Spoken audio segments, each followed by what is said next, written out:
सास बहू का प्यार भरा रिश्ता। गांव के एक छोटे से कस्बे में सुमन देवी और उनकी बहू पूजा का रिश्ता बाकी के सास बहू के रिश्ते से अलग था। जहां अक्सर सास बहू में झगड़े की कहानियां सुनने को मिलती है, वहीं इन दोनों का रिश्ता एक मिसाल था। पूजा की शादी जब सुमन देवी के बेटे कार्तिक से हुई तो वह एक नए माहौल में आकर थोड़ी डरी हुई थी।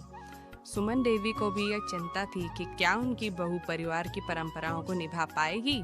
पूजा शहर में पली बड़ी थी और यह गांव का जीवन थोड़ा अलग था। शुरुआत में दोनों के बीच ज़्यादा बातचीत नहीं होती थी। पूजा घर के कामों में नई थी, जबकि सुमन देवी एक अनुशासित महिला थी जिन्हें परंपराओं का बहुत अधिक ज्ञान था। लेकिन उन्होंने कभी पूजा पर कोई चीज़ थोपने की कोशिश नहीं की। वह उसे धीरे धीरे समझाती और स्नेह से उसका मार्गदर्शन करती। एक दिन की बात है, पूजा ने पहली बार अपने सास के लिए उनकी पसंदीदा मूंग दाल की खिचड़ी बनाई। हालांकि वह स्वाद में थोड़ी अलग बनी थी, लेकिन सुमन देवी ने मुस्कुराते हुए कहा, बहू, खाना अगर मन से बनाया गया तो स्वाद उसमें अपने आप आ जाता है। पूजा यह सुनकर भावुक हो गई और उसे पहली बार महसूस हुआ कि उसकी सास उसे दिल से अपनाना चाहती है। धीरे धीरे पूजा ने घर के कामों में हाथ बटाना शुरू किया। सुमन देवी ने भी उसे हर चीज प्यार से सिखाती। वह उसे अपनी बेटी की तरह मानने लगी और पूजा भी उन्हें माँ जैसा सम्मान देने लगी।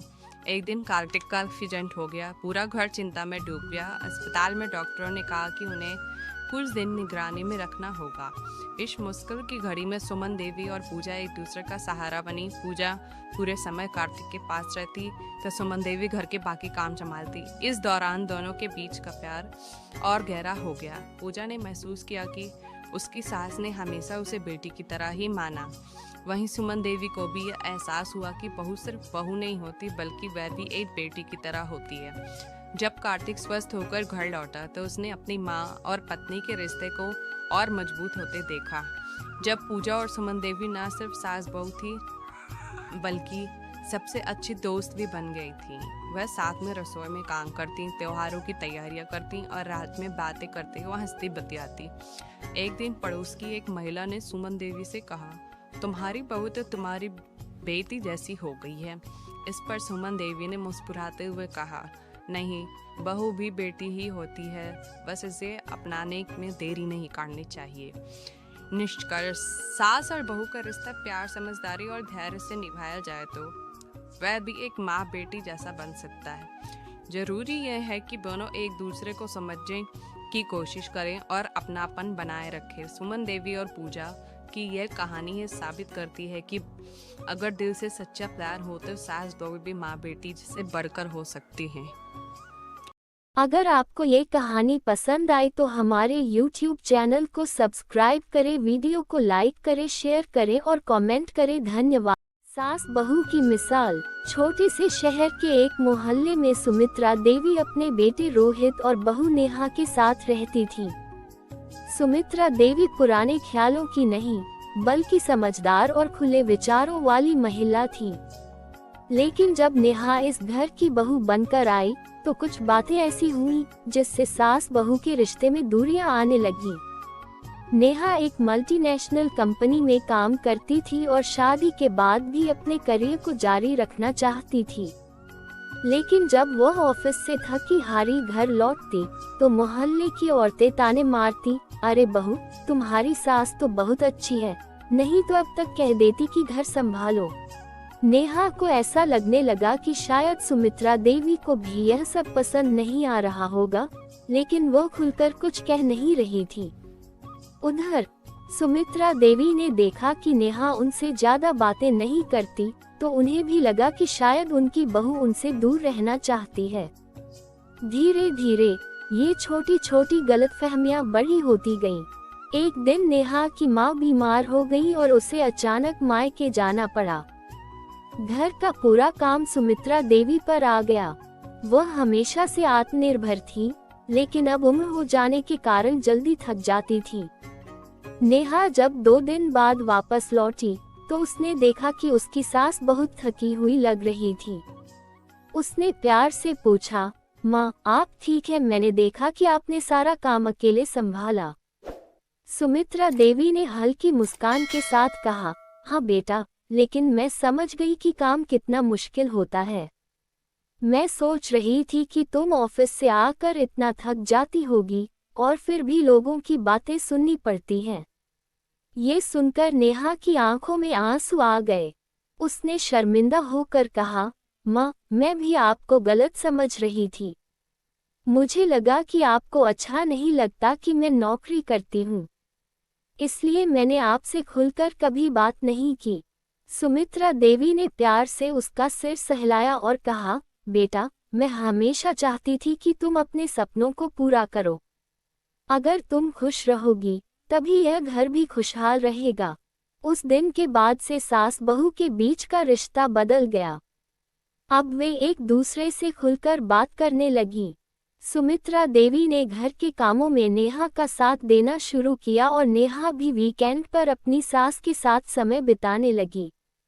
अब जब मोहल्ले की औरतें ताने मारती तो सुमित्रा देवी बेझिझक जवाब देती, मेरी बहू कोई मशीन नहीं है। अगर वह बाहर काम करती है तो इसका मतलब यह नहीं कि वह घर की जिम्मेदारी नहीं समझती। हम दोनों मिलकर घर और जिंदगी दोनों संभाल सकते हैं। धीरे धीरे मोहल्ले में भी उनकी यह सोच एक मिसाल बन गई। रिश्ते गलतफहमियों से नहीं, बल्कि आपसी समझदारी और बातचीत से मजबूत होते हैं।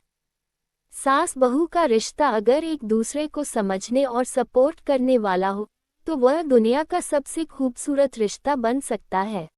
अगर आपको ये कहानी पसंद आई तो हमारे YouTube चैनल को सब्सक्राइब करें, वीडियो को लाइक करें, शेयर करें और कमेंट करें। धन्यवाद। सास बहू की कहानी। होशियारपुर गांव के एक छोटे से घर में सुमित्रा देवी अपनी बहू पलक के साथ रहती थी। सुमित्रा देवी परंपरागत सोच रखने वाली महिला थी, जबकि पलक पढ़ी लिखी और आधुनिक विचारों वाली लड़की थी। दोनों की आदतों और सोच में काफी अंतर था, जिसकी वजह से छोटी छोटी बातों पर बहस हो जाती थी। पलक को लगता था कि उसकी सास उसे समझना नहीं चाहती और सुमित्रा देवी को लगता था कि बहू पुरानी परंपराओं की कद्र नहीं करती। समय बीतता गया, लेकिन दोनों के बीच की दूरियां बनी रहीं। एक दिन सुमित्रा देवी अचानक बीमार पड़ गईं। डॉक्टर ने उन्हें आराम करने की सलाह दी। पलक ने सास की पूरी जिम्मेदारी अपने कंधों पर ले ली और वह समय पर जंगल से लकड़ियां लेकर आती, वह समय पर दवा देती, पौष्टिक खाना बनाती और हर संभव कोशिश करती कि सास को किसी चीज की कमी न हो। धीरे धीरे सुमित्रा देवी को एहसास हुआ कि बहू जिसे वह समझ नहीं पाई थी, वही आज उनका सबसे ज्यादा ख्याल रख रही है। एक दिन पलक ने सास के पैर दबाते हुए कहा, माँ, अगर मैंने कभी कुछ गलत कहा हो तो माफ कर दीजिए। सुमित्रा देवी की आंखों में आंसू आ गए। उन्होंने प्यार से पूजा का हाथ पकड़कर कहा, बेटा, असल में गलती मेरी थी, मैंने तुम्हें समझने की कोशिश ही नहीं की। उस दिन के बाद से दोनों एक साथ सोते और कहानी सुनते। दोनों ने समझने और सम्मान देने का संकल्प लिया। उनके रिश्ते में प्यार और अपनापन बढ़ गया। शिक्षा। रिश्तों में मधुरता लाने के लिए एक दूसरे को समझना और सम्मान देना जरूरी है। जब मन में प्रेम और अपनापन होता है तो हर रिश्ता खूबसूरत बन जाता है। अगर आपको ये कहानी पसंद आई तो हमारे YouTube चैनल को सब्सक्राइब करें, वीडियो को लाइक करें, शेयर करें और कमेंट करें। धन्यवाद। एक अनोखी सास बहू की कहानी। गांव के एक छोटे से परिवार में सुमित्रा देवी अपने बेटे अजय और पति सुरेश जी के साथ रहती थी। अजय शहर में नौकरी करता था और हाल ही में उसकी शादी मीरा से हुई थी। मीरा पढ़ी लिखी, आत्मनिर्भर और खुले विचारों वाली लड़की थी। शादी के बाद जब मीरा इस घर में आई तो उसे लग रहा था कि अब उसे पुराने ख्यालों वाली सास ससुर के अनुसार ढलना होगा। लेकिन सुमित्रा देवी ने मीरा को देखते ही मुस्कुराते हुए कहा, बेटा, तुम्हारा घर में स्वागत है, पर याद रखना, ये तुम्हारा भी घर है। तुम अपने तरीके से रह सकती हो, बस हमें साथ लेकर चलना। मीरा को ये सुनकर बहुत अच्छा लगा, लेकिन मन में संदेह भी था कि क्या सच में ये रिश्ता ऐसा ही रहेगा। कुछ दिनों तक सब कुछ अच्छा चलता रहा, लेकिन धीरे धीरे छोटी छोटी बातें मीरा को अजीब लगने लगी। सुमित्रा देवी हर सुबह उठकर घर में पूजा पाठ करती और चाहती कि मीरा भी उनके साथ बैठे। मीरा को सुबह जल्दी उठने की आदत नहीं थी, क्योंकि वह देर रात तक काम करती थी। एक दिन सुमित्रा देवी ने कहा, बेटा, सुबह जल्दी उठकर पूजा करना अच्छी बात है, घर में शांति बनी रहती है। मीरा को यह महसूस हुआ कि सासू माँ उसे धीरे धीरे अपने हिसाब से ढालने की कोशिश कर रही है। उसने झिझकते हुए कहा, माँ, मैं भगवान में विश्वास रखती हूँ, लेकिन मेरा पूजा करने का तरीका अलग है। मुझे सुबह जल्दी उठना मुश्किल लगता है, लेकिन मैं अपने तरीके से भगवान का ध्यान जरूर करती हूँ। सुमित्रा देवी को लगा कि उनकी बहू गलत नहीं कह रही है। उन्होंने सोचा कि हर पीढ़ी का अपना नजरिया होता है और बदलाव को स्वीकार करना जरूरी है। उन्होंने मीरा को जबरदस्ती करने की बजाय उसकी पसंद को अपनाने का फैसला किया।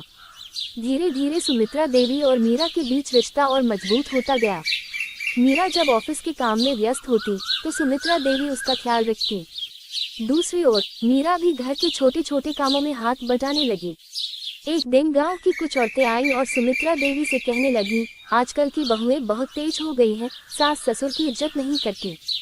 तुम्हारी बहू भी वैसे ही तो नहीं। सुमित्रा देवी मुस्कुराई और बोली, नहीं, मेरी बहू मेरी बेटी की तरह है। उसे अपनी जिंदगी अपने तरीके से जीने का पूरा हक है और हम एक दूसरे की भावनाओं को समझते हैं। सास बहू का रिश्ता प्यार और आपसी सम्मान से निभाया जाता है, न कि दबाव से। मीरा ये सुनकर भावुक हो गई और सास के पास आकर बोली, माँ, आज आपने साबित कर दिया कि रिश्ते खून से नहीं बल्कि समझ और प्यार से निभाए जाते हैं। सीख, रिश्ते तब मजबूत होते हैं जब हम एक दूसरे को बदलने की बजाय एक दूसरे को स्वीकार करते हैं। अगर आपको ये कहानी पसंद आई तो हमारे YouTube चैनल को सब्सक्राइब करें, वीडियो को लाइक करें, शेयर करें और कमेंट करें। धन्यवाद।